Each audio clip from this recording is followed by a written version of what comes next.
live. Is it playing?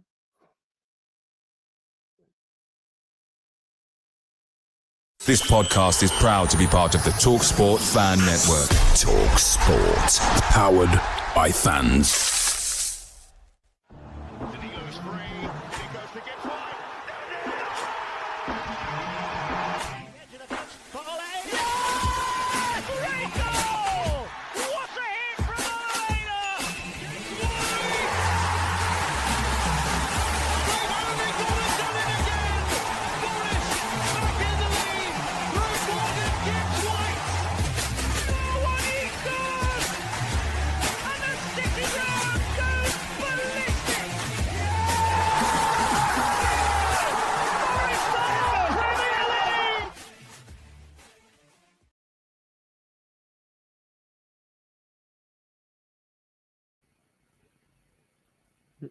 Hello and welcome to this edition of Red Side of Trent as we join you the day after Nottingham Forest's victory on penalties over Ipswich Town in the FA Cup fifth round to progress to quarter-final stage of the competition for only the third time, I think, since Ryan Clough departed the club, which is quite a magnificent achievement, really. I'm delighted to be joined by Reiss and Lee Clark. First of all, how are you both? Yep, all good. Yeah, good, mate. Thank you. Excellent. I'm sure sort of nervously eyeing up the fact that we're well 1 or 90 minutes away, well, knowing Forest 120 minutes and penalties away from a day out at Wembley again, but it's a very exciting time for the club. So, Lee, we'll start with you. Obviously, 6 changes in total, but unlike the Ipswich side, it felt like all the changes were fairly valid. It didn't look, to be honest, I think if we fielded that team in the Premier League, I don't think many people would have batted an eyelid, really. With obviously Danilo came in, Sangare and Yates came in, Moreno came in at left back, Morato came in, and obviously Taiwo came up front for Chris Wood. Other than that, it was pretty much full strength Forests. What did you make of the team? Were you expecting something of that ilk, something stronger, maybe something weaker, going by Nuno's comments before the game? How did you sort of feel about it all? Yeah, it was probably what I expected he'd pick. I think I said after the Arsenal game that I quite wanted. I thought the 3 players who came out of the Exeter game with any real credit, should I say the 3 first-team players, because I think Toffolo was pretty good in that game as well, to be fair. But I don't think I would have played him last night, to be honest. But the other 3, Danilo, Sangare and Awoniyi, I thought as long as they started, I think I would have gone pretty strong across the board other than that. So, yeah, it was still especially when I saw their team as well, I still thought it'd be a team that, I thought we'd get through a little bit more comfortable than we actually did in the end. But, yeah, I thought it was a team that he wasn't really going to get much stick for that sort of team. If we'd have lost based on their team, I think, he would have got stick. But I think it was a team that suggested he was bothered about the competition rather than thinking, I'd rather get in the top 4, top 5, and completely sacking it off. So, yeah, I was quite pleased in that sense. Yeah, that's completely fair enough. I think it was, as you said before, it's a sort of damned if you do, damned if you don't really with Forest, isn't it, in the Cup? Because depending on what way you go, unless you win, there's always going to be someone sort of contesting what you do. But Reiss, obviously, it started off as expected, really. Ipswich sort of sat in, dug in at a 3-5-2, looking to sort of, limit Forest and sort of take us away from our usual counter-attacking game, if you like, which they sort of did to pretty good effect, really, you have to say. How did you sort of think the first half went? Because it seemed like while Forest had a lot of possession and managed to get a fair few shots away, we didn't really do much to test Palmer and the Ipswich goal. Yeah. I mean, early doors, Sangare was very unlucky with that header, flashed it across the face of goal, didn't he? If he'd have got the other side of the post, keeper wouldn't have been saving that. That was unlucky. We got into some great areas, but it was either the crossing was poor or we just made the wrong choice, really. And, with Hudson-Odoi and Elanga playing on the other side, I'm not really a fan of that personally. I don't think didn't really get going I thought we'd probably edged the first half and we didn't play badly, but I wouldn't say it was kind of at full flight where, when the teams come out and I saw our team, I thought there was more than enough. And when I saw their team, they heavily rotated. So to be honest, I expected it to be tough last night, but I expected us to do it inside of 90 personally. But yeah, first half was a bit like, I guess, figuring each other out. And like it was in the Premier League game, it was a pretty tight affair, wasn't it? Very much so. Yeah, it was a bit. Yeah, you're right. It's a little bit frustrating really because it just felt like we were missing that sort of like that penetration in the final third, really, where someone like Gibbs White or Anderson would sort of like put the make space or put a killer pass through. It didn't seem like Danilo or Yates were sort of doing that really. But yeah, I mean, with them three, none of them are. I know we tried to. They kind of had a bit of the half, didn't they? Where they was kind of pressing and being in that number 10 role, but none of them three are number 10s, are they? They're just not. They're not. They're not. All them three. I know Danilo has, where he has the purple patch where he scores a couple of times, but we actually brought him in he was a CDM, wasn't he? At Palmeiras. Obviously, Sangare is a number 6, and Yates' best work is defensively. So, as much as they might try to play in that 10, and odd times it will come off because they are professional footballers at the end of the day. They're not Gibbs White or Anderson, are they? No, very much so. I think that is an experiment from Nuno. I suggest that's probably ended now. They're playing that attacking role, perhaps. But Lee started the second half, didn't really go to plan, and perhaps worryingly, a routine set piece, and as was the case last season, just men queuing up at the back posts. I don't really know how it went in. Really, it was like sort of. I think you could make that header about 100 times, and 99 times it hits some body part of one of the 5 people it sort of goes through to go in. But unfortunately, that wasn't the one out of the 100 was last night. Yeah, it was just chaos, wasn't it? It was like last season all over again. I mean, we said in our group chat, and I completely agree with it. When Milenkovic is not on the pitch, there's no leadership from those situations. And he spoke very candidly about when he came to the club, he watched all of poor bloke. He watched all of our set piece goals that we conceded last season. So he says, I don't really see any reason why he would lie about that. But he said that he kind of seeing that sort of thing upsets him. So you can imagine we've seen firsthand this season that he's been the one, making sure that everyone knows what they're doing, what man they're picking up, what zone they're in this day and age. But yeah, when he's not on the pitch, it's just chaos. There's just no understanding of who's doing what or anything. And yeah, I mean, I don't think George Hurst is the biggest player that was on the pitch last night, is he? And there he is at the back post with. I mean, he just heads it into an area, doesn't he? It's not what you'd call an amazing header. He heads it towards goal and it goes through a couple of sets of legs and squirms into the net. But yeah, how we actually got into that situation in the first place is just, it was diabolical, wasn't it? It's just like, it just brought back every bad memory from last season all over again. But thankfully, we are a little bit better going the other way these days as well. So, as I'm sure we'll come on to, we did get back into the game on this occasion. Milenkovic must have had a full head of hair before joining us then, if he were watching them set pieces. And that's why he's obviously got the skin in now, because it's just so poor, one time. And I don't want to go over the top because we have won the game, but Nuno must be fuming at that. Like Lee just said, he stood there unmarked and he's not even put any power or anything into it. It's just headed it back into the box and it's gone through everybody. But it's a free header. And it happened again. I think soon after it happened again where they, I think, won a free kick where they had, again at the back post, another free header and they won the first contact.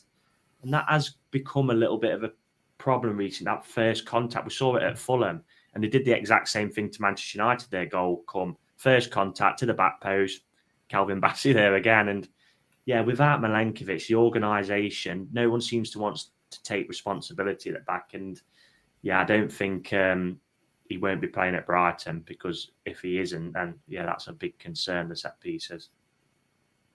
It's just so. I think the more frustrating thing for me is it isn't even the fact that Hurst is unmarked. It's the fact there's another blue shirt right next to him who is also unmarked. So if he wasn't there, the other person was going to get it anyway.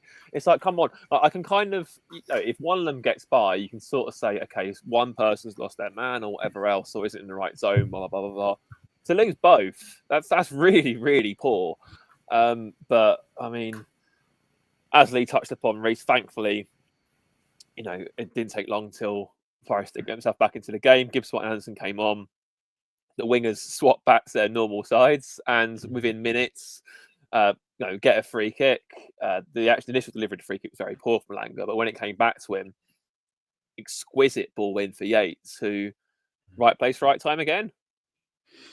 Yeah, that midfield three I actually thought did all right first half, but second half I thought they started to wane a bit. So it was no surprise that Sangar and Danilo had come off because obviously they've had major injuries, and Gibbs, White and Anderson coming on kind of adding that energy, and it also gave Yates a boost as like that midfield three. And yeah, I mean, the first cross summed up the crossing all night. Very poor. The set pieces, again, I don't want to go over the top because we have won the game, but the set piece and crossing all night was not good enough. I look at one at the end of the game where Anderson put it straight on the roof of the net with like 2 minutes to go, and you're like, just get it in the box, for goodness sake. But the one bit of quality from Malanga, the cross, yeah, brilliant ball.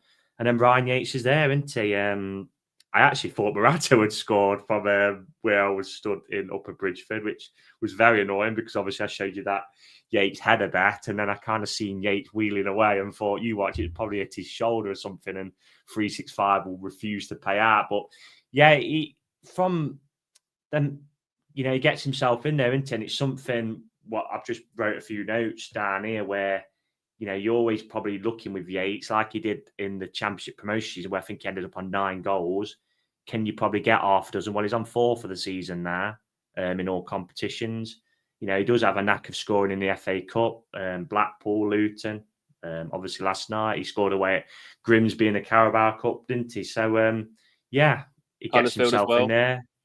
Yeah, Huddersfield as well. Yeah, good one. And he couldn't miss, really. Just had to connect with it, didn't he? Hit the target, and that's what he did. I mean, from their perspective, it would have been borderline offside had Ben Johnson not been 2 yards behind the rest of their defence. So I'm sure their manager will be annoyed at that. But yeah, bit of quality, and it put it on a plate for Yates, and it was like watching the Garner-Yates combination from a few seasons back, wasn't it? I mean, if James Garner was watching last night, he must have been shaking his head at these set pieces. It was nice to have a good one. But yeah, no, you're right. It was a great ball in from Malanga. It was one of the few. I mean, it's weird because I saw, according to the stats, apparently he had the most chances created last night, but I struggled to sort of see which ones were actually meaningful. That was the only time I could sort of imagine him actually really putting a ball into a proper situation, someone benefiting from it. But again, I think that's just more down to the side he was playing on, to be honest. But Lee didn't almost had a second goal, Yates, to his Arsenal, which would have taken him ahead of Ramon Sosa in the race for the FA Cup Forest Golden Boot Awards.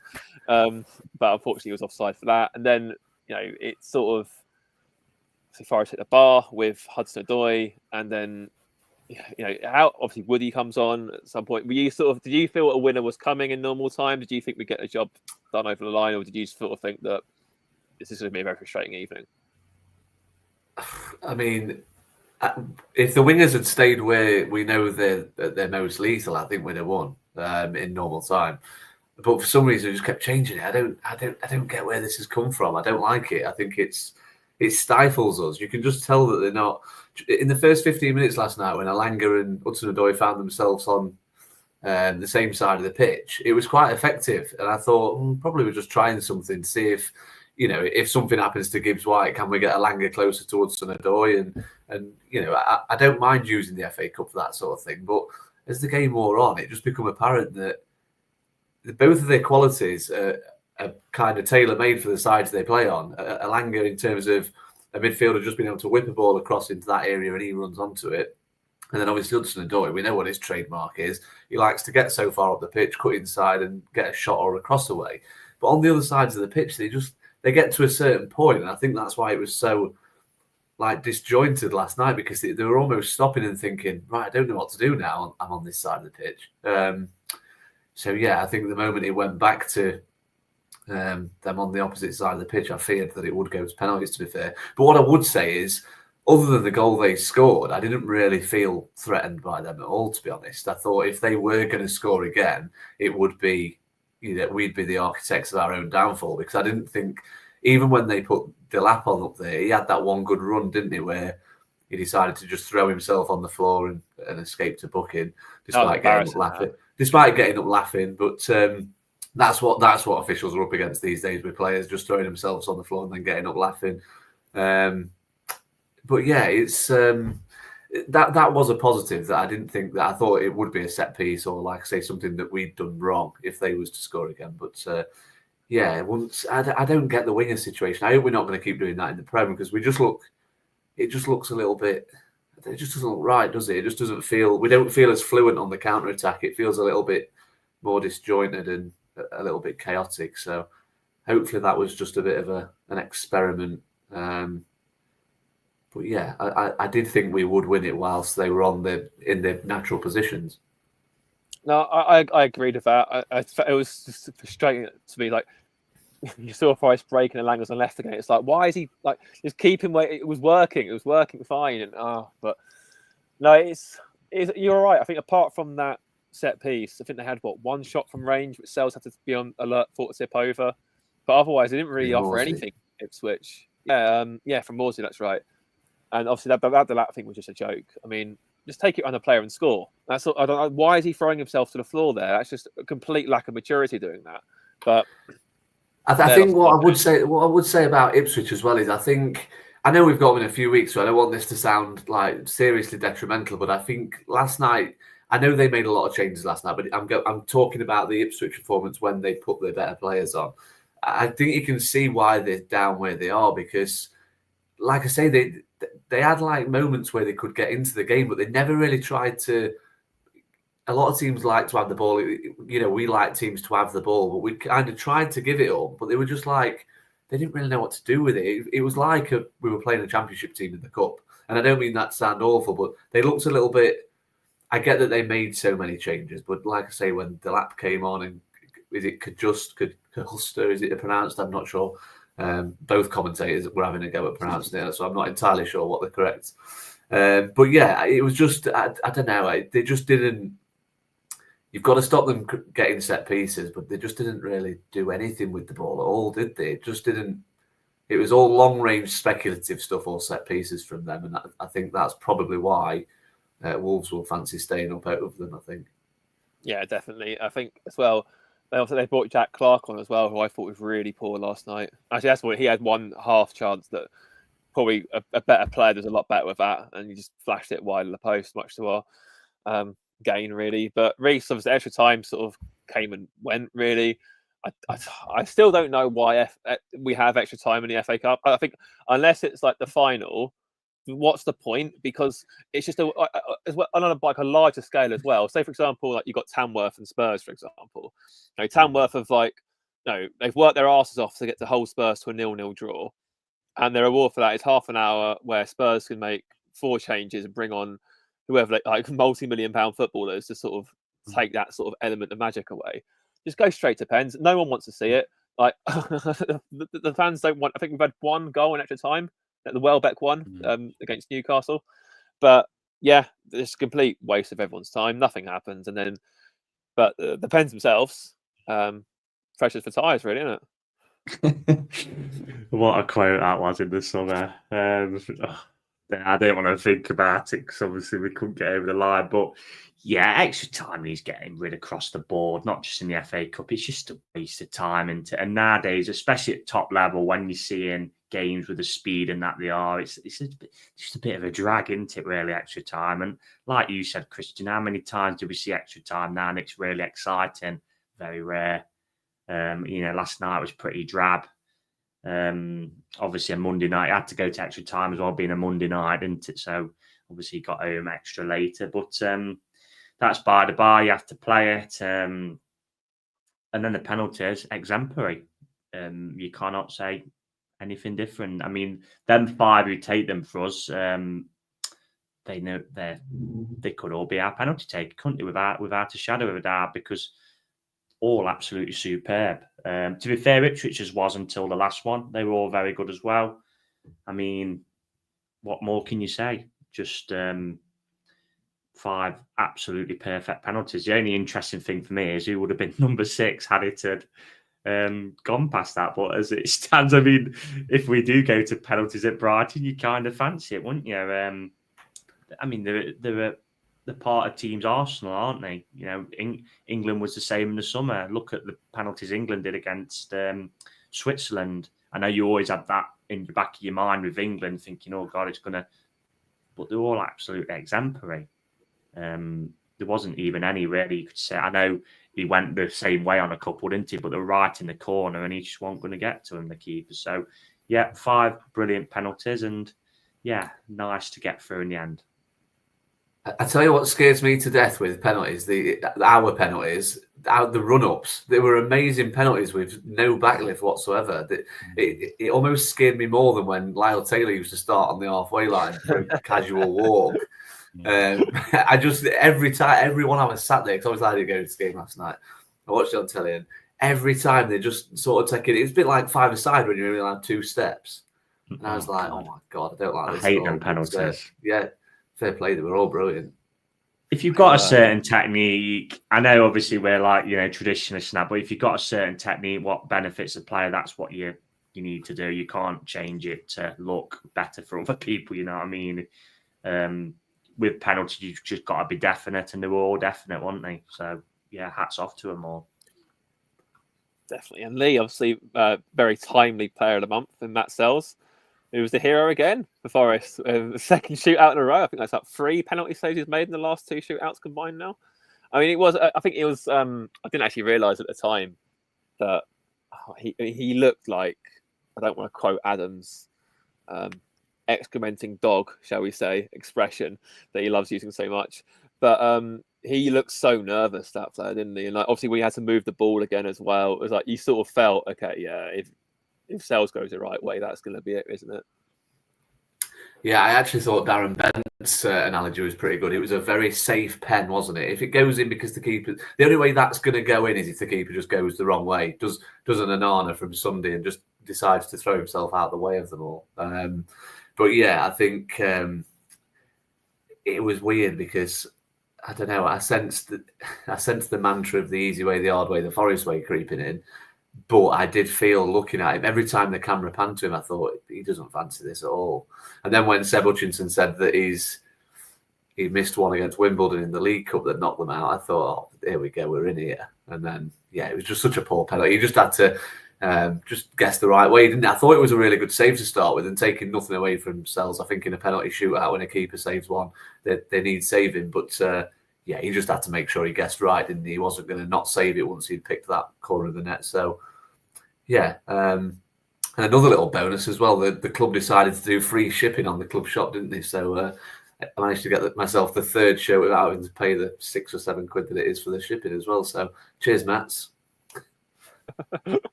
Win-win all round. Absolutely. But no, I mean, it's obviously it's crazy, isn't it? Because I think that on the one hand, you can sort of be not frustrated with the performance, because I mean, obviously, I felt we were the better side on the night went through. I think that's a fair enough assessment, but it's easy to get sort of caught up with sort of weight of expectation that Forest, as Reiss touched upon, given the team Ipswich put out, we probably should have put them to bed 2-3-0 really, but football doesn't always work that way. It felt very similar to the Bournemouth Wolves game, to be honest, where you've got a team sort of chasing Europe and a team trying to avoid the trapdoor at the bottom, and it goes all the way anyway. That's just part of the cup. But when you sort of take a step back and look at it, I mean, this is only the 3rd time in my lifetime. I was born in '93. I've been watching Forest since '99 for my 6th birthday. This is only the 3rd time we've made the quarterfinals. And I think when you sort of take a step back and you sort of look at that and think that's actually a really big achievement. Yeah, okay, we've won nothing yet. We rightfully or wrongfully, we're 1 game away from Wembley. We'll play a team that obviously be very difficult sides in Brighton who will fancy their chances, but they'll also look at us and think, Jesus, these beat us 7-0 last time. And given the way they play, it could maybe even sort of help our sort of counter-attacking style. We've got a really big opportunity here, I think, to do something very special this season. And yeah, long live the magic of the FA Cup. Are Brighton one of the teams that haven't won it? That's left in it. They are, yeah. So I mean, you've got to throw that into the mix. Really. You have to throw that into the mix, because I'm not saying obviously this group of players aren't solely responsible for that, but there's going to be a certain expectation, and they'll be getting it drummed into them from people in the club that how big it would be to win a trophy if they've never won anything. So yeah, I think I mean the 7-0 is going to go out the window. It's not even at the same ground for starters. Yeah. But it's, I mean, if someone offered you, bearing in mind at this stage of the competition, the cream's usually started coming to the top, hasn't it? You've usually got you've probably got 5 or 6 of the, of the 8 teams left, you've usually got 5 or 6 of the top of the Premier League, haven't you, at this stage? And to have, I think if I was a neutral and this was the cup that was left, you'd think brilliant. And it's class that we're still in it, because Brighton away for a place at Wembley, I think everyone would take that sort of fixture. And again, that's not being negative towards Brighton. I just think we've proved we can beat them. It's the same group of players. Yeah, it's at a different venue, but we didn't lose there either. No. So yeah, I think it's exciting. It adds to the excitement of the league campaign. It's something, another string to our bow, I guess, for the season. I think as a neutral as well, you've got, sorry, Christian, I think you've got 4 cracking ties. Like you said, you've got 4 teams in here who haven't won the FA Cup. I mean, the mad statistic is if you take Man City out, we're the team who's won it most recently, and that was back in 1959. So, so that's crazy, Elaine. But obviously, the only concern for me is I just don't want a team from outside them European places winning it, because then that takes the space away. So that is a little bit of a concern. So we'll just have to go and win it ourselves. But yeah, we're in it. A lot of fans are really downbeat about drawing Brighton. Of course, you want to be at home, but you're going to get tough games at this stage. You're fighting to win a major competition. You can't get all the way by playing the dog and duck. We said this like with England back in the summer. Yeah, the media always plan these draws about playing this team. You've got to beat decent sides to win things. That's the bottom line. I mean, the media are going to lap up with 7-0, aren't they? That's going to be regurgitated so many times, probably in the coverage when we do play them. But yeah, it's a pick 'em. It's a 50-50 game at their place. We'll probably take 4,000 with the allocation given. We're going to definitely sell out because people want to go, because it's one game away from Wembley, and we'll see what happens. We're in it, and that's all you can say. And we've got a chance, haven't we? I think the only downside to it is, obviously, in last night, is that Manchester City have got 2 days extra rest than us. Well, a day. Well, yeah, 2 days, and they've obviously not gone 120 minutes. So that will be a little bit of a downside, but we can only see on Saturday how that fares, really. Yeah, that is true. I suppose it's better than the last situation with Exeter and Fulham.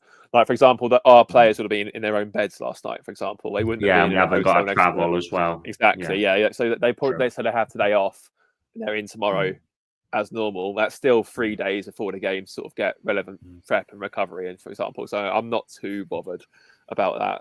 It's a bit more friendly to us. But yeah, this might sound a bit old-fashioned, and I might sound a bit of a fuddy-duddy here, but I just think if you can't get yourself recovered and up for a game against the reigning champions at your home ground when they're not in amazing form, then we've probably not got the group of players that Nuno wants, I'd guess. I think I get it. I get, obviously, the Exeter and the Fulham situation does play some part, because obviously it happened and it was a bit drab at Fulham after the Exeter debacle, but I just think it's a bit different. I think, I don't feel too. I think it's going to be a tough game anyway, without having that thrown in. But yeah, I think the players will understand what's at stake, I think, on Saturday.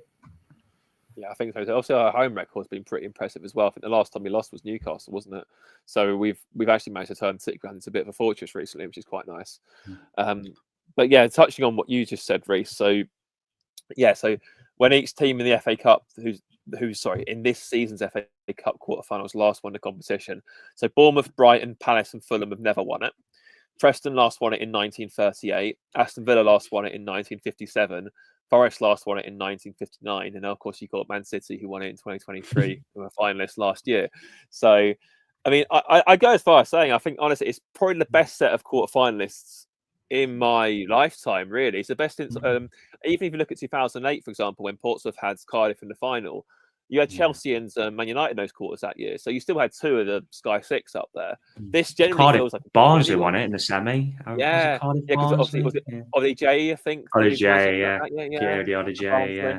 So I think it's good for the Magic of the Cup. I think it's good for the neutral. It's nice to have it not dominated by that sort of Sky cartel, if you like. And yeah, who knows? Maybe it will be our name on it. Wouldn't that be some bloody party in Nottingham if that's the case?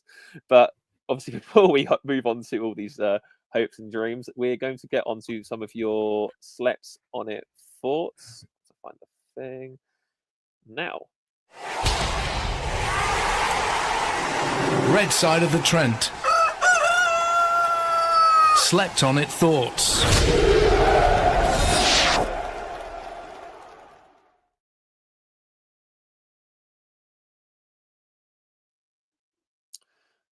So we'll start with Thomas Newton, who says, turgid game with little fluidity. Crossing was atrocious last night. But the one thing we got right resulted in a goal. But here's the thing, I think Danilo is becoming a bit of a liability when it comes to tackling. Understandable following his injury, but he pulled out a few 60-40 last night.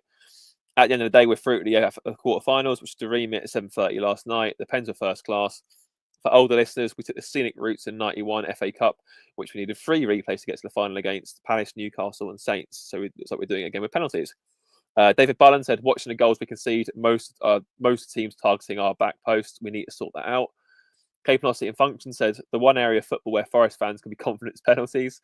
There was a better plan for the penalties than there was for the entire match. Each one was top quality. Was Nuno carrying Aina towards a contract signing table at the end?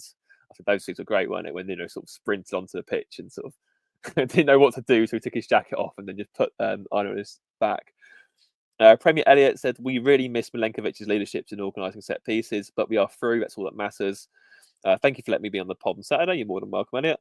Today's fact is that whilst Pat Sharp was away, 6 episodes of ITV Kids Show Funhouse presented by Jeremy Kyle. That's traumatising for a child. Jesus, imagine that, Jeremy Kyle giving you a kids show. Ben said, unreal from the lads who stood up to take those penalties. Matt Sells in the middle of our goal. Nuno needs to put Hudson-Odoi back on the left and Lang on the right. The game changed and Gibbs White and Anderson came on. Those two are special. Great to see so many families enjoy a great night at City Ground as well. Peaches says, we never seem to do it the easy way. I understand wanting to rest players, but would prefer the starting 11 to put it to bed in 90 minutes. All was forgiven when I saw Nuno's celebration, though. Come on, you Reds. Webbo says, a lack of creativity in the middle of the park until Gibbs White came on. You can just see that the fringe players aren't fully match fit in Sangare, Danilo, Moreno. Brilliant penalties, man of the match Yates. Martin Fretwell says, wouldn't be Forest, just be comfortable, but I thought we just about edged that overall. And last but by no means least, we have Kenny Burns' left testicle. I'm not worried about our form of late, but it hasn't looked convincing for a long time, Brighton being the odd one out. That said, we're still third in the quarterfinals and in the quarterfinals of the FA Cup, so who cares? Thank you all of you for getting your Slept on It thoughts in. We'll now look at a couple of player performances. Lee, I'll start with you, and I'll give you my man of the match personally, and it's fast becoming his importance to the team really does stand out. But Callum Hudson-Odoi, who in front of England manager Thomas Tuchel probably couldn't have put in a better audition. Yeah, I think we saw how important he was when he missed those few games, didn't we? Yeah, it's interesting with the England one because I know he was toying with going to play for Ghana, wasn't he? Which I think he can play for because of his dad's side of the family, I think.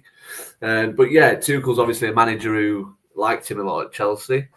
Obviously, he was there last night and then he puts in a performance like that. So clearly he's not thinking too much about playing for Ghana, is he? I wouldn't have thought. I think he's got aspirations to join Gibbs White and possibly Elliot Anderson in playing for England. So yeah, I mean, like I've said for ages, I think that when pundits from the outside often throw this lazy assumption that we've spent an absolute fortune on rubbish over the 3 years we've been in the Prem, Callum Hudson-Odoi always pops into my head. £3 million. I don't really care what we pay him a week. He costs £3 million at the end of the day. Yeah, he was good. He was. Like I've already said, I didn't really like him on the other side of the pitch. I don't think he's anywhere near as effective.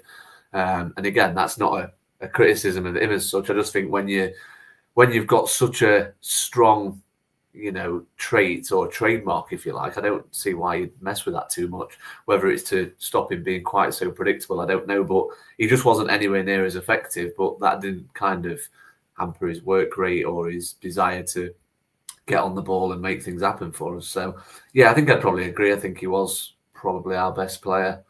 Murilo was okay. I thought Aina was vastly improved as well, actually, but I won't steal the thunder in case they're to come. But yeah, he was good. I'd love to see him in that England squad. As many players as possible in playing international football for us. again, makes for a very exciting end of the season. The fact that we're even talking about another of our players going off with England, I suppose. Very much so, yeah. Just as well, you didn't steal any thunder because Reiss, your one is Ola Aina, who I thought looked back to his best last night. Yeah, I think he said that he didn't want to do 120 minutes, does he? He's a bit like a heavyweight boxer, Aina, in the sense that he kind of gasses out and then gets a second win from out of nowhere. But I mean, over a 38-game season, I mean, is there any players who's absolutely brilliant every single game? There's not going to be. They're going to have off days. We've saw it with us, haven't we? Look at Mo Salah's stats this season, and then there's that, asterisk where it says Nottingham Forest, no assists or goals. So it happens.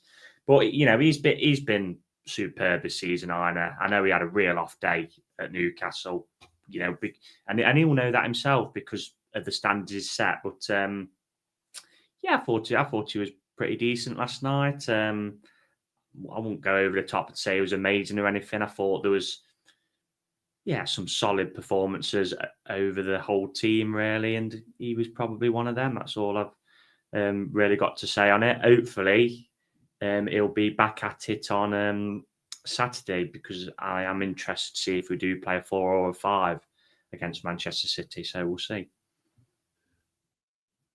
That's very much a big question, actually. Yeah, because obviously we had quite a lot of joy last year with the 3, didn't we? So, well, without winning the game, but it's a match we probably should have won, really, where we played. So, rather than give another player, Lee, I'm going to give you a sort of clutch of players, if you like. So, the French players in question obviously came in last night. So, Danilo, Sangare, and Moreno. I think really only one of those left with any major credit, and that's probably Sangare again. Do you think that's a little bit of a concern, maybe, that these players aren't? And obviously, Danilo's got a big sort of psychological sort of hurdle to try and get over. Adam spoke about that as well recently in the pod as well. Obviously, if you've broken your ankle, naturally, you're going to be quite apprehensive putting your ankle into 50-50s, but it's also kind of the game. So it's a very difficult sort of thing to balance. But how are you sort of feeling about that at the minute? The one I'm not giving you Taiwo purposefully because I actually felt he did all right last night. It wasn't his fault. He had no service. Wood was the same. I'm pretty sure Wood's third touch of the ball was a penalty he took in the shootout. It was on the pitch for 40 minutes by that point. So it's not, it's not a striker issue, that. No, definitely not. I mean, I was not quite pleased. That's not the right expression, but I thought it was quite interesting that Taiwo was getting quite a lot of stick for not creating his own kind of chances, if you like. Because obviously Wood has done that quite a lot this season, but he had 9 touches of the ball. I mean, he had 9. I think Wood had 2. I think you're right what you say. I think his penalty was so it was an issue with what we were trying to do as a team, not a Taiwo issue, which is becoming a bit of a lazy theme among our fan base. I think it's a tricky question because I've thought about this a little bit because I anticipated there'd be a bit of a discussion around this sort of thing. It's basically just a sign of, for me, it's just a sign of the times with our season. We've all probably, our 11 this season has picked itself. Obviously, Danilo and Sangare have been injured, but it's largely picked itself. And I just think, with that in mind, we're 3rd in the Premier League. So clearly we've not done much rotating. So clearly there's not been much game time for Danilo and Sangare since they come back. Now, the other side of that is that, let's say we're still in the cup, so there's still these games for these players to get minutes in. But if people are saying they're not ready, so how are they going to get minutes? Are you going to just throw them into a Premier League game and basically throw a Premier League game because they're not ready? They might make mistakes, cost us points. Or are we just going to have to kind of persist with the minutes that they do get and just kind of back them rather than slagging them off every 5 minutes? I mean, again, I don't want to seem like I'm defending the indefensible, but Sangare was absolutely fine last night. He was fine. He didn't do... I don't know. I'm sick of banging the same drum, to be fair. He was fine. There was issues with the midfield as a whole. I thought there was lots of times when Morsey got the ball and you thought, where's our midfield? But that wasn't limited to Sangare. You can't just lay all the blame with Sangare in the midfield because he cost the most money. I mean, Danilo cost 16 million quid at 21. I mean, in context, that's probably a similar sort of ballpark figure, isn't it? So, I don't know. It's just becoming a bit boring. But yeah, I think in terms of the minutes, like I say, it's a tricky one because if we'd have given them more minutes, we might not have as many points in the Prem. I think it's just that because they've been out injured, other midfielders have overtaken them. Like we've all said on here, Anderson's probably one of the first names on the team sheet. There may come a point where he needs I mean, last night would have been perfect for him not to have to play at all, wouldn't it, to be fair? Just to get him that rest under his belt and ready for the last 11, 12 games or whatever it is. But we needed him, and like I say, it's now a case of one other to play in midfield with him. And that does ultimately mean that Sangare and Danilo probably aren't going to get much game time. So we've kind of just got to keep getting the minutes where we can and seeing what happens. But yeah, you know what I'm like? Maybe it's because I'm too long in the twos now, but I get a bit tired of this whole 40 minutes performance. Oh, he's not good enough. He's rubbish. He's not very good. He's crap. And I get that every game can be taken in isolation, and some people might not have been happy with Sangare's performance last night. I thought he was fine. I thought Danilo was probably the worst of the three, but that's not a slight on Danilo because his injury was probably a little bit worse than Sangare's. So it's going to take him longer. And at the minute, in terms of his game time, he's feeding off scraps a little bit. So yeah, it's nature of the beast when you're doing well. It's hard to get these players minutes because the players who have got the shirts are doing so well. So, yeah, I think there's 11 games left. Strap in, enjoy the ride, and stop bashing players needlessly when we've actually won games in the end. Yeah, I thought Sangare was fine first half. I thought he waned a little bit second, as the whole midfield did personally. That's why I mentioned about Gibbs White and Anderson coming on, giving that energy early because Sam Morsey was turning them far too regularly, and that's all of them. I actually thought he was the best midfielder on the pitch last night. Some fans might disagree with that, but I thought Morsey was their best player, and it was no surprise to read some Ipswich fans' comments on. They thought he was really good, apart from the one where he kind of chopped back, and I thought, oh, here we go. He's going to unleash this into the top corner. He kind of forgot what to do, didn't he? And tried the outside of the foot and put it wide. But Danilo's obviously come back from a serious injury, so I don't think you're going to see the best from him probably until next season now, really, unfortunately, especially with the minutes to kind of get in. If they're getting odd minutes here and there, you're not good. We've seen it with Tyro, haven't we? You're not going to get up fully to speed. I mean, Sangare is just I don't know what's going to happen there. He's probably one, if the club got a sensible offer and the summer, they'd probably allow him to move on because his career's never really got going. I think Sangare is a good player and he's been unfortunate, but I don't know what's going to happen there on that one. So, and then the other one you touched upon, which Lee didn't mention, is obviously Alex Moreno. He's going to be going in the summer. We're not going to be signing him. I think that's pretty evident. I think probably going back to Betis or back to La Liga is probably on the table. And it also showed me last night as well that I know Willy Bolly and Harry Toffolo are out of contract in the summer. They're probably going to be going because Bolly didn't get on last night, didn't start. Toffolo wasn't even on the bench.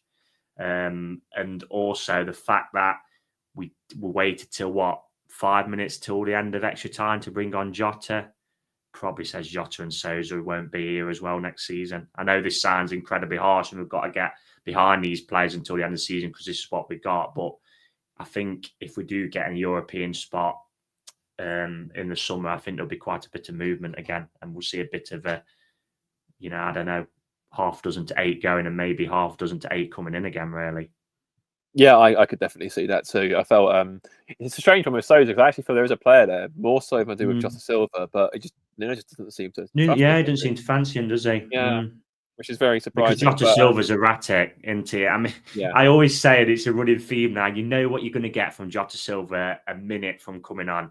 If he's petulant like last night, where he just pushed someone over, you think, well, why do that? He's going nowhere. And then sometimes he gets his head down, and he does well. But when he comes on and is petulant, you just know you're just going to get that whinging for, what was it, 5 minutes last night? And as a fan, it is frustrating, I must say. Very much so. I do wonder, obviously you touched on it earlier, who would have been sick for the shootout. So he probably would have been between probably Murillo, Yates, and Jota, I imagine. I think it'd be Murillo. Yeah, well, we had a chat about this in a group chat. What I mean, Yates is club captain, and he's never took one for us, hasn't he? That's even when we beat United, he wasn't. And that's not to knock him at all. It's a little bit strange, isn't it? That. Maybe he's just not very good at penalties. Some players aren't they? Oh, absolutely, yeah. You ask some professionals, they just say, I don't like taking penalties. That's just nature of the beast. But the 5 that did took him, certainly know how to take penalties. Yeah. I think as well, like, when you're in a shootout, if you just don't fancy it, it's better to just be bold and just say, look, I don't want to take one in the top 5 and let someone else step up and do it than go up to it nervously and miss. I think that's, that's more responsible doing it. You look at Southgate, don't you, at Euro 96, his body language and that. He clearly got asked and he probably said, yeah, because he's proud to represent his country. I mean, as I'm sure everybody, I'd take one for England. Yeah. But you could see he didn't have it in him, did he? Let's be honest. Definitely no. But the second thing I was going to talk about, Reiss, obviously we sort of touched on it earlier, the wing thing, if you like. I got it against Arsenal to a point because I felt that obviously Aina needed the one, because obviously against Newcastle, the thing that caught us out the most was that obviously our fullbacks do like to push up quite hard the pitch, and Newcastle ruthlessly exploited that to great effect, as Aina saw. I mean, that was, as I said in my recap, that was a John Joe Shelby v Aston Villa 2023 level of performance of Aina. But so I got it when Hudson-Odoi, because he's basically playing wing back in that game, Hudson-Odoi against Arsenal, and it worked. We got a clean sheet against the second best team in the country. You can argue about their striking options, whatever else. It was still a very good and much needed clean sheet from Forest's perspective. But last night, I don't get why. I've seen a few fans say this morning. Obviously, Alex Oates, friend in the pod, has said that he felt Elanga was very good last night. Gave him an 8 out of 10. I'd have given him much lower than that. But I just felt that he was much more, in that 15-minute period where he was on the right, he looked much more effective, and Hudson-Odoi looked much more effective, and the same vice versa. What did you think of the whole situation? Yeah, I do like Elanga on the right and Hudson-Odoi on the left. And Colin Frey, he did actually ask Nuno. Nuno kind of in jest said that they basically choose which, is jest, and the manager tells them what to do. Like Lee said, when they was both on the same side, they linked up really well because you've got two very, you've got Elanga who's absolutely rapid and Hudson-Odoi who's a very, very good footballer linking up, and it can cause any side problems. But yeah, Elanga on the right and Hudson-Odoi on the left for me, I don't think there's any debate personally about that. I don't think you get any Forest fans saying otherwise. I'd be surprised, but who knows? But I just put this comment up from Michael because it's something just to touch on. Is that like ever since, and it's a coincidence and it's conspiracy theory, but ever since this Dubai trip, we haven't won, have we, inside the 90? So yeah, but it'd be nice to kind of get. I know it's a pretty tough game, but it'd be nice to get back on that horse once it's Saturday and get a win, or at least get a result Saturday and then go into the Ipswich game and get a win in that game. Because I would say the last few weeks we haven't been as, probably since the end of the window, really, we haven't been quite as free flowing, have we? So yeah, it'd be interesting game Saturday. I think it's also coincided with a very rough run, though. I mean, it's pretty unfortunate. Obviously, the quality of team, yeah. You get the 4 teams that have beaten you. Only 4 teams beat you in half a season, and suddenly you got them back to back in the second half. It's a bit, it's a bit of a rough ride, that. But and I suppose just on the flip side to that, when we played these 40, we didn't score in any of them games either, did we? We didn't score against City, we didn't score against Fulham, we didn't score against Arsenal. We scored one against Newcastle. So I think I'd only be concerned about that if this run ceases. Obviously on Saturday it's the last game of this little block of 4. Obviously then we've got Ipswich, Man United, Aston Villa. If we're still not scoring in those sort of games that you look at this stage and think, we should be getting results here, then I think it becomes a concern. But I think I'm quite relaxed at the moment. Yeah, I mean, I think it's very Forest, isn't it? We've scored 4 goals against Newcastle this season and got nothing to show for it in terms of points. It was 3 at St James's and didn't take anything. I mean, how that's probably never going to happen again. How many teams score 3 goals away from home? Forest do it 2 years running at St James's Park and only win one and lose the other. It's very, very on. Can you remember that League Cup tie against them where I think Colaccini scored in the last minute? They beat us 4-3 under McLaren. It was. At home, I think Matt Darbyshire might have scored. Yeah, I think Colaccini scored last minute extra time. I think it might have been. Didn't Perk score from I think he might have done. I'm not too sure. I definitely remember Colaccini scoring a header. Yeah, fourth that rate, was so, disastrous. That, yeah, the ill effect. There was a hoop sock season, wasn't it, with Ishmael Miller up front? Yeah, Yeah, the elf oh, socks. yeah, glorious days going from third and sixth to Steve Cottrell like saying a clean sheet at Peterborough's no mean feat and narrowly surviving. Jesus Christ, Forest.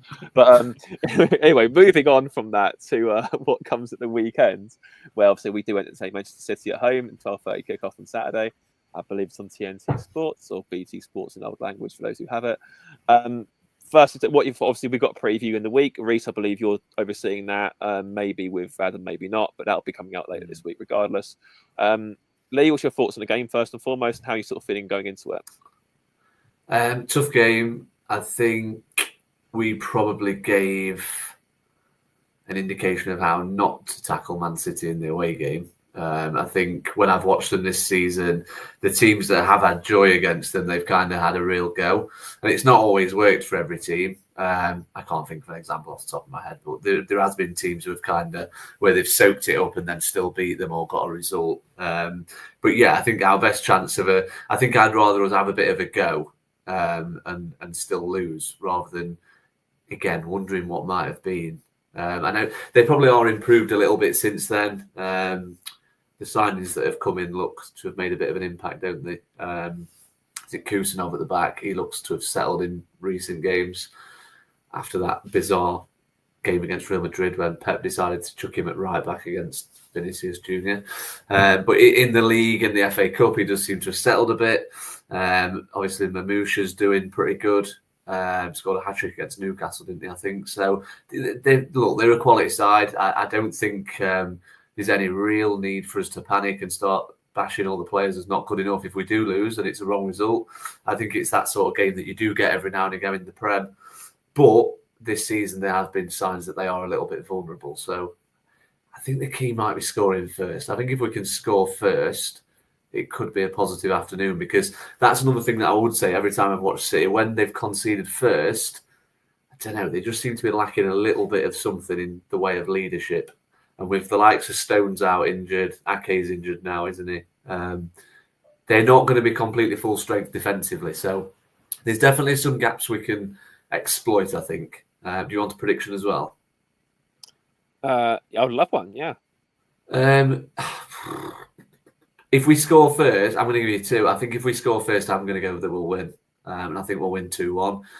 If we don't, I'm still going to stay quite positive. I think it'll be a draw if we don't. If they get the first goal, I fancy us to come back and nick one on the counter, much like we did in the first season. So I'd go for 1-1 then. Why not? Okay.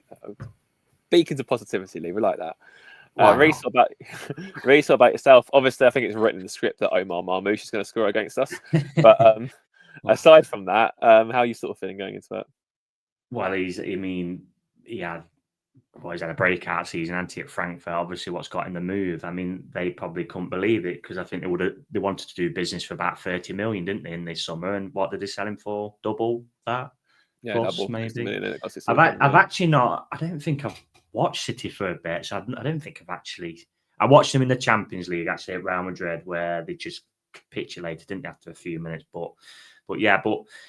I mean, I'm just looking at like our home form, and it's probably going under the radar a little bit. But we're actually unbeaten in 9 now at home, and we've only conceded 5 goals in the last 9. And if you want to go back a bit further, it's actually 1 loss in 12, and we've only conceded 8 in 12. So the home form's pretty good. I know this might get replayed if we get hammered on Saturday as a jinx, but yeah, hopefully Milankovic is back, and that was just a rest last night because the set pieces without him is a concern. I'm interested to see what formation we're going to play, because we bang on back to last season, don't we? Where I know we lost a game, but the first goal was a set piece when we was really in the game, which you'd hope to, with Milankovic back in the team. That's a resolution there. And obviously at the time, Erling Haaland was in absolutely scintillating form, and he spun Murillo, didn't he? And rolled it into the corner, what I can remember. So it'd be interesting to see who we go with, because there's always the debate with the extra centre mid next to Anderson. Who's it going to be? I've said if we do go with that 3 or a 5, whatever you want to call it, that I'd actually put Gibbs White in there. So, I think it's all set for an interesting game. Usually the early kickoff as well does usually throw up a peculiar result. So with Manchester City being the favourites, you hope that works in his favour. As you can see, I'm trying to clutch onto anything. My little concern is obviously because we've gone 120 minutes last night. I know we haven't got the travelling this time round, but what Man City like to do is they'll have plenty of the ball, and that's because of how we play as well. And what they like to do is basically bore you to tears, don't they? And then they'll just, that split second when you lose concentration, that's when they punish you.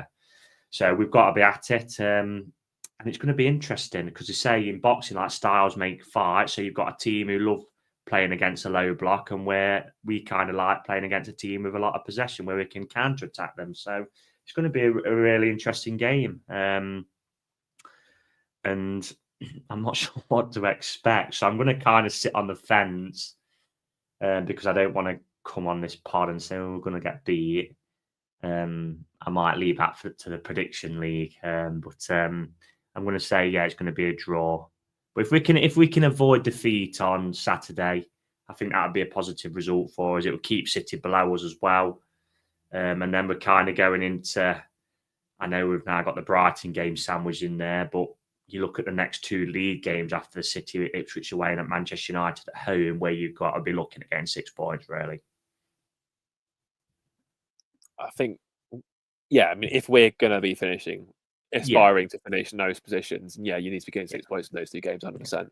I'm sort of just looking at what we had last year. So, I mean, obviously, so it was basically a 3-4-3 or 5-4-1 out of possession. So we had Sales in goal still, Williams and Aina were the fullbacks, albeit on offsides, or wingbacks, sorry. You had a back three of Bolly, Murillo and Niakate. So I do wonder whether he changed that. Obviously, you throw Marasso and Milenkovic now, it probably looks a bit better. Then you had Danilo and Gibbs-White with your midfields, and you had Hudson-Odoi and Elanga on the wings. So really, if you swap Danilo for Anderson and have Marasso and Milenkovic in there, there's no reason why that team can't do anything. I mean, that's a team with Rodri, for example. We really, I felt at the time it was we had so much looking at the stats now. So we had 3 big chances to their 1. Obviously, that's when Haaland got away and did Haaland things. That's always a risk. For those of you who like Thomas Frank and go on XG, we had 1.93 to their 0.87. So really, we probably should have got a lot more out of that than we did. I think that, and I think it was when Wood missed a couple of sitters, didn't he? One under his foot, which he should have stroked him. I feel like Wood's sort of trying to deal with the devil that goal against them to cap off that exquisite move, because instead he had like 3 big chances he missed against them, and we had 33% of the ball and we're a better side. So my issue was with the last game, we showed them at a time I felt it wasn't that big a shock, because obviously I felt it was a champions responding sort of thing after going on a bit of a run of form. What concerned me was how they continued that run of form after they beat us 3-0 pretty comfortably. We showed them too much respect that day. And again, you could say if Wood scores that chance at 1-0, maybe a different game. But I think we didn't do ourselves full justice, and I'm hoping that this time around we do. I don't think Nuno will let the same mistake happen twice. And even the games that we've played against these, say that in this little patch, like I said, these teams that have beaten us. Okay, we were crap at Fulham, but we still got a goal. We improved on that front. Against Newcastle, okay, we get ourselves too much to do. It ended up being a 1-goal game. We scored 3 goals at St James's Park. That's a very tough ask. Against Arsenal, we kept a clean sheet. We held 3 in the return game. So, in theory, we've improved performance on performance to some extent against these teams. I'm hopeful we'll do the same again. I'm going to be optimistic and go 2-1 Forest. Don't know where we're going to get 2 goals from, but I'm going to say it anyway. Wood's going to find a way through. Marmoush is 100% scoring for them. That's nailed on, and he'll probably celebrate like a madman. It'll be like, oh, for God's sake! And you'll have all our fans saying, why couldn't we sign him in the summer? But that's just part of football. But yeah, we were panicking chasing him. Yeah, I'm confident. I'm going to be confident. So we're going to win 2-1. Why not? But to those who are taking time out of your busy Tuesdays, I think there's 33 of you in total, which get back to work. But thank you very much for joining us all the same. Hope we've sort of tidied your day over a little bit.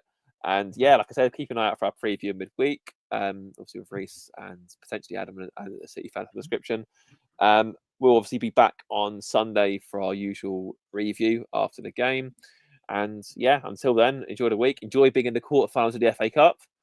And yeah, come on, you Reds.